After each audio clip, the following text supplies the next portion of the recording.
কলকাতা জনকণ্ঠ গ্রাম ও শহরের মেলবন্ধন। নমস্কার, আমি আতাউর রহমান আপনাদের সঙ্গে আছি নিউজ কলকাতা থেকে। আজকে ভাঙড়ের আইএসএফ প্রার্থী নওশাদ সিদ্দিকীর সঙ্গে সরাসরি সাক্ষাৎকার নেব। তিনি কি বলেছেন চলুন শুনে নিই নওশাদ সিদ্দিকী কি বললেন। প্রতিটা অঞ্চলের মানুষের ব্যাপক সারা এই যে বিগত দিনে এদেরকে নিয়ে এদের ভোটাধিকার একটু ভোট দেওয়া হতো, দিতে দেওয়া হতো না, বুঝতে মেরে তাড়িয়ে দিত। আজকে তারা আশার আলো দেখেছে যাচ্ছে এবং আমি এদেরকে আশ্বাস দিয়েছি যে ফেয়ার ইলেকশন হবে, কোনো রকম ভোট হবে না। স্বতঃস্ফূর্তভাবে এদের বিগত দিনে জবাব দেবে যে দুর্নীতিমুক্ত করার জন্য আপনার এরা চিনে ভোট দেবে এবং ভাঙড়বাসী এবং ভাঙড় থেকে আপনি জিতলে প্রথম কাজ কি হবে?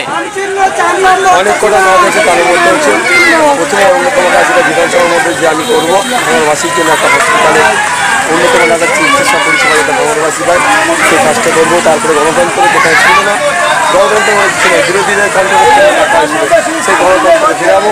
রাস্তাঘাটে সংস্কার থেকে শুরু করে মানুষের আর্থসামাজিক যাতে জীবনে বৈচিত্র্য ঘটে, উন্নয়ন ঘটে, তার জন্য কাজ করবো। ভাঙড়ের মানুষ বারবার বহিরাগত প্রার্থীদের ভোট দিয়ে তারপর বহিরাগত দেখা যায়নি। আপনি জিতলে কত দেখা যাবে বা ফুলফুলায় কি থাকবেন? শুধু গতবারের প্রার্থীটাকে বিদায়ী বিধায়ক কি বহিরাগত না এলাকার লোকটাকে বলুন তো। আর এই বহিরাগত শব্দটা দিদিমণি দিয়া শব্দ, এই শব্দ নিয়ে হয় না। বহিরাগত বা ঘরের ছেলে এই শব্দ চলে না। কে কাজ করছে দেখুন, কে কাজ করছে দেখুন। বিগত বিধায়ক যে ছিল সে কি কাজ করেছে নিশ্চয়ই 5 বছর একবারে দেখা যাবে। আমি সে তার সুরে শুনিয়ে এটা বলবো না তাকে এ করার জন্য যে আমি প্রতি সপ্তাহে আসবো, তবে আমি প্রতি মাসে প্রতি অঞ্চলে আসবো। ভাঙড়বাসী ভোট দিয়ে যেটাই প্রতি মাসে প্রতি অঞ্চলে আসবো, সেখানে এসে এদের সুবিধের কথা অঞ্চলবাসী শুনবো, বাংলাবাসীর কথা শুনে সেটা বিধানসভায় যে ফুট করবে সেখান থেকে লড়াই করে সেখান থেকে বলে এদের সুবিধের কতটা পর্যায় পূরণ করার চেষ্টা করবো। বিজেপিরা বলছে যে আমরা ক্ষমতায় আসছি, কি বলবেন? দিদিমণি বলছে ক্ষমতা আসছে, বিজেপি বলছে আসছে, দুজনেই বলছে 200+ আসছে। তাহলে আমার মনে হয় 400 সিট করে দেওয়া দরকার। আর ওনারা ক্ষমতা আসবেন, আমরা কি পেঁয়াজ ছিলব নাকি? বাংলার জনগণ সমস্ত মোর্চায় ক্ষমতা নিয়ে আসবে। তার কারণ দ্বিতীয় ইলেকশনে ফার্স্ট ইলেকশনে দেখে নিয়েছে বিজেপি যদি ক্ষমতায় আসে ইভিএম ভাড়া করতে হচ্ছে কেন? তো ওই ধরনের এত শক্তিতে বাংলার মানুষ প্রশ্রয় দেবে না। আর তৃণমূলকে প্রত্যাখ্যান প্রচলিত হয়েছে, অর্থাৎ সংযুক্ত মোর্চা আগামী 2 তারিখে দেখবেন ক্ষমতায় আসছে। তো অসিদ্দিকা বলছে যে আপনাদের যে অজুখানা করেছে, এমনকি একটা অনলাইন চ্যানেলে বলেছে যে আপনাদের যে অজুখানা করেন সেই অজুখানাটা নাকি মমতা সরকারে বানানো, কি বলবেন? কোথায়? হ্যাঁ, আপনাদের যে বাড়ি যে অজুখানাটা ইউজ করেন সেটা তৃণমূল সরকার বানিয়ে দিয়েছে। তো অসিদ্দিকে অনলাইন ডিজিটাল চ্যানেলে বলেছে কিছুদিন আগে। অনেক কিছু বলছে। এই যার নাম নেই সেই চোর রাজীব কুমার, চোর না সরি নারদ সারদা দুঃখিত সারদা কাণ্ডে জড়িয়ে থাকা রাজীব কুমারকে বাঁচানোর জন্য দিদিমণিকে ধর্ম মঞ্চ তৈরি করেছিলেন। ইনি সেখানে যে বসেছিলেন, অর্থাৎ ইনি হচ্ছে দিদিমণির পেটুয়া লোক, দিদিমণির পেট মহলার মধ্যে ইনি পড়ছে। সুতরাং এনার কথার কোনো গ্রহণযোগ্যতা নাই। আর অনেক কিছু বলবে। আমি বলবো আপনার বাড়ির যে টেবিলটা আছে, ডাইনিং টেবিলটা, যেটা আমার পয়সা দেখে না, যদি বাস্তব হবে অনেক কিছু করবে। ওটা নিয়ে ভেঙে পড়ারও দরকার নেই, ওটাকে নিয়ে কিছু আলোচনাটা আমি আসছি। এখন আলোচনাতে ভোটের ময়দানে মানুষের কর্মসংস্থানের লড়াই নেমেছি, মানুষের গণতান্ত্রিক অধিকার ফিরিয়ে দেওয়ার লড়াই নেমেছি, মানুষের ভাতৃত্ব যে আজ বিগত দিনে চলেছিল প্রতিষ্ঠার লড়াই নেমেছি, সাম্প্রদায়িক সম্প্রীতি যাতে না বিঘ্ন হয় তার লড়াই নেমেছি। হিন্দু মুসলমান জৈন খ্রিস্টান একসাথে সর্বধর্মের মানুষ একসাথে যাতে বসবাস করতে পারি পশ্চিমবাংলায়। আমরা চাই না এটা ইউপি, আমরা চাই না এটা গুজরাট, আমরা চাই না এটা আসাম। আমরা পশ্চিমবাংলার মানুষ পশ্চিমবাংলায় থাকতে চাই, শান্তির সাথে থাকতে চাই, তার লড়াই নেমেছি। তাতে যে শান্তি বিঘ্ন করবে তার বিরুদ্ধে লড়াই করবো আমরা। আপনার ভোটের মধ্যে এসে দাদা হুজুরের অপমান করছেন, অন্য হুজুরে অভিযোগ করছে, কি বলবেন? ভোটের ময়দানে লড়াই করছে, এটা আপনার নওশাদ সিদ্দিকী সহ আরও অন্য হুজুরা এটা বলছে কালিমা লিপ্ত করছে আপনার দাদার নামে। দেখুন, যে যা স্ট্র্যাটেজি নিয়ে কেউ এগিয়ে যাবে, কেউ এই স্ট্র্যাটেজিতে ভোটে দেওয়ার জন্য সে তাই করবে, কোনো পরিশ্রম করবো। তাদের মনে হতে পারে, তবে দাদা হুজুরের বায়োগ্রাফিটা দেখতে হবে। 1937 সালে 1935 সালে দাদা হুজুর রাজনীতির ময়দানে রাজনীতি করিয়েছিলেন, লক্ষ্য দিয়ে আনিয়েছিলেন। দেখবেন দাদা হুজুরের জীবনে পড়তে হবে, দাদা হুজুরের জীবনে দেখবেন তিনি একটা রাজনীতির ব্যক্তিত্ব ছিলেন। তিনি যেমন ধর্ম সংস্কার করেছেন, তিনি রাজনীতি সংস্কার করেছেন, তিনি সমাজ সংস্কার করেছেন। সুতরাং তার দেখানো কথা আমরা শুনছি, আমরা কারণ লিখতে করিনি বা করার ইচ্ছাও নয়। তবে আমি তাদেরকে বলবো আপনার দাদা হুজুরের জীবনীগুলো পড়ুন, পড়ে কোনো মন্তব্য করুন। বিজেপিরা ক্ষমতা আসলে এনআরসি করবে বলছে, আপনি কি বলবেন? এনআরসি সিএ আটকানোর জন্য তো এই নওশাদ সিদ্দিকী সুপ্রিম কোর্টে কেস করে আছে। আগে আমার কেসটাকে হারাতে হবে, তারপরে বিজেপিকে বাংলায় এনআরসি করে তারা আমাদের যে চিন্তা ভাবনা চেষ্টা করতে। তবে একটা কথা বলি, বাংলায় আসতে পারবে না তো, সংযুক্ত মোর্চা বাংলায় আসবে, উনি কীভাবে এনআরসি করবেন? আমরা তখন দিলীপ ঘোষের কাগজ চাইবো, আমরা তখন আপনার শুভেন্দু অধিকারী কাগজ চাইবো, আমরা তখন এর বিজেপি নেতাদের কাগজ চাইবো যে আপনারা কাগজ আপনি দিন আগে। মোদি যে বিগত ইংরেজ শাসন করেছে সেই নীতি অবলম্বন করছে, এটা আপনি কি বলবেন?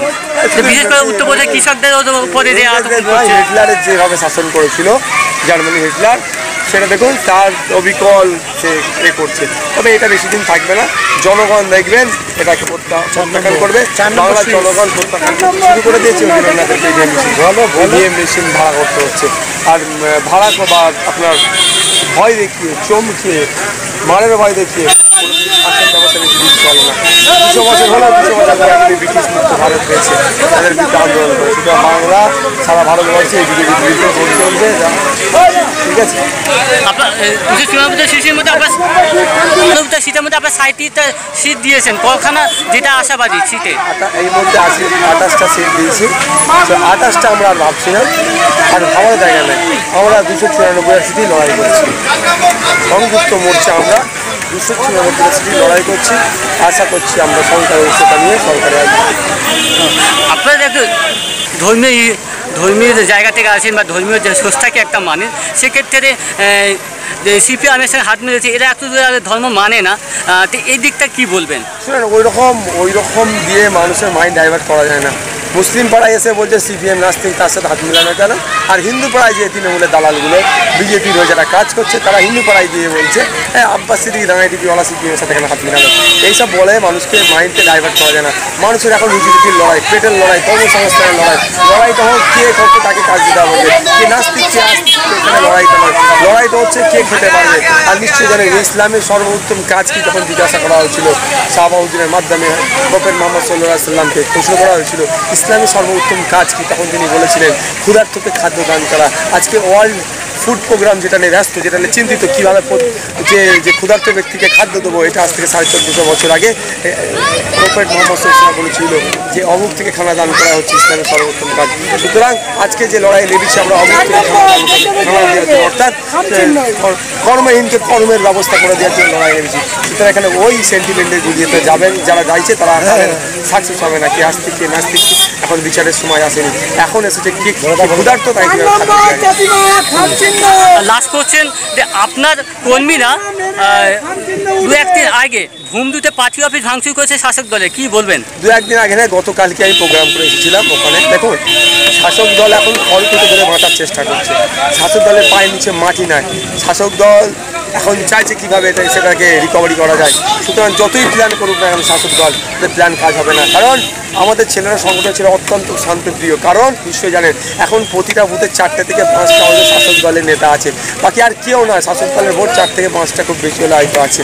তারপরেও যে তারা নিশ্চিন্তে ঘরে ঘুমাচ্ছে আমাদের কর্মীরা শান্তপ্রিয় বলি। কারণ গত 10 বছর ধরে যা অত্যাচার করেছে, আমাদের কর্মীরা যদি অশান্তির পক্ষে থাকতো তাহলে ওরা এখন আর বাড়িতে থাকতে পারতো না। সুতরাং ওরা ওদের পার্টি অফিস নিজেরাই ভেঙেছে, আমাদের নামে দোষ দিচ্ছে। তবে এটা আমি আশা রাখবো প্রশাসনের কাছে দ্রুত তদন্ত করুক, যারা নিজেদের পার্টি অফিস ভেঙেছে তাদেরকে আইনের আওতায় নিয়ে আসুক। কারণ ওরা পার্টি অফিস ভেঙে সমাজে একটা গোলযোগ সৃষ্টি করার চিন্তাভাবনা করছে, সমাজে একটা বিশৃঙ্খলার সৃষ্টি করার চিন্তাভাবনা করছে। আমরা এই ধরনের বিশৃঙ্খলাকে সমাজে প্রশ্রয় দেবো না। ঠিক আছে, ধন্যবাদ অনেকক্ষণ। প্রতিদিন আপনারা আমাদের সঙ্গে থাকুন। আমরা এক একদিন এক একটা সমাজসেবী এবং বিভিন্ন নেতা নেতৃত্বের বক্তব্য আপনাদের সামনে তুলে ধরছি। আপনারা আমাদের সঙ্গে থাকুন, প্রতি পদে থাকুন। আমরা আগামীতে আপডেট দেখার জন্য আমাদের সঙ্গে থাকুন। আমি আতাউর রহমান, আপনাদের সঙ্গে নিউজ কলকাতা।